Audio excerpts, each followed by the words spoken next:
Bloomberg Audio Studios. Podcasts, radio, news. Now, the European Parliament is set to pass its landmark Artificial Intelligence Act today. It'll be the most comprehensive legal framework on AI worldwide. Joining us now to discuss is Kirsten Rulf, who was former head of digital policy for the German Chancellery under Chancellors Olaf Scholz and Angela Merkel, and is now a partner at Boston Consulting Group. Kirsten, welcome to Bloomberg Radio. Great to have you with us. You helped to negotiate the AI Act in your former role. What's your view of this final piece of legislation? Does it go far enough to regulate this technology? I think we're witnessing a pivotal moment here. I think the European AI Act will help businesses actually scale artificial intelligence, and that is actually not that easy. But with the rules that the AI Act brings into play, they will have a quality control mechanism, and it will answer many of the questions that businesses have on AI governance and that are currently really inhibiting that growth, that scaling of AI that we want to see in businesses. So I think overall it gives legal certainty, it gives a quality insurance mechanism, and it will help businesses scale. So I think the AI Act is pretty good news for businesses globally, not just in the EU. But Kirsten, when the technology is changing so rapidly, can the legislation keep up? Will it become redundant quickly?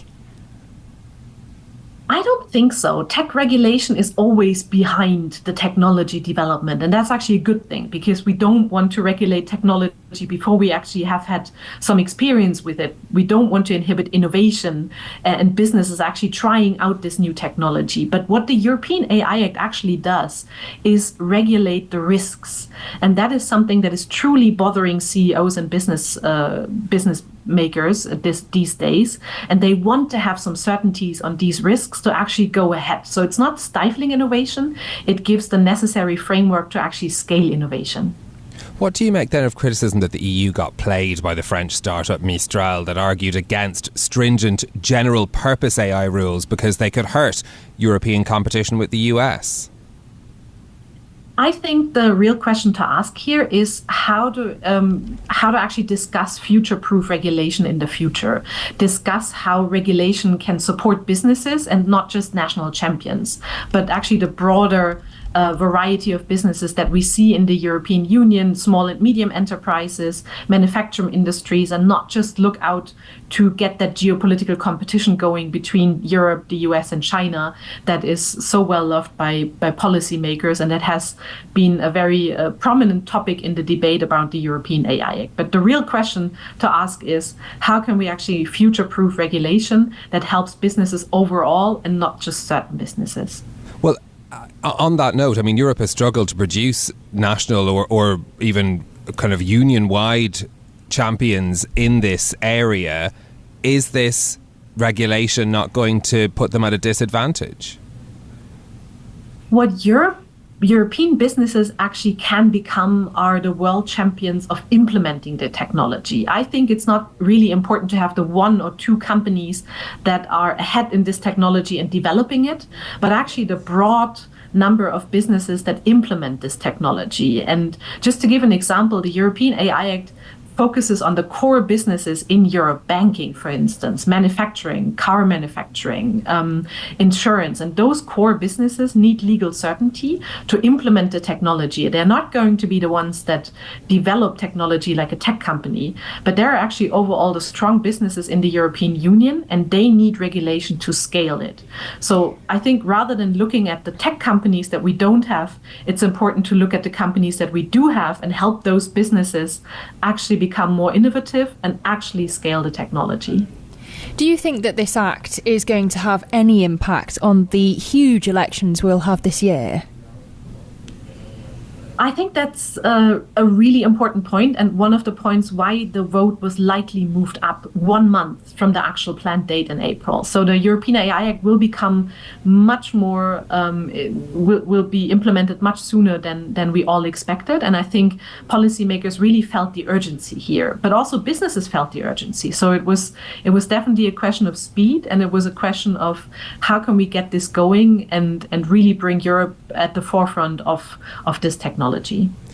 Kirsten, in the businesses that you speak to now in your current job, are they worried about what additional regulation might bring in terms of an administrative burden for them when it comes to AI? I'm thinking about, GDPR was a huge effort for many companies to try and comply with it. Is the EU AI Act going to produce another level of administration for small businesses?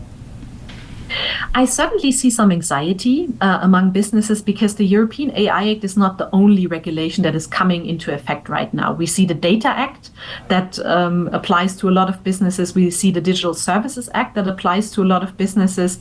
We see EUCS, the cybersecurity certification that is coming into effect.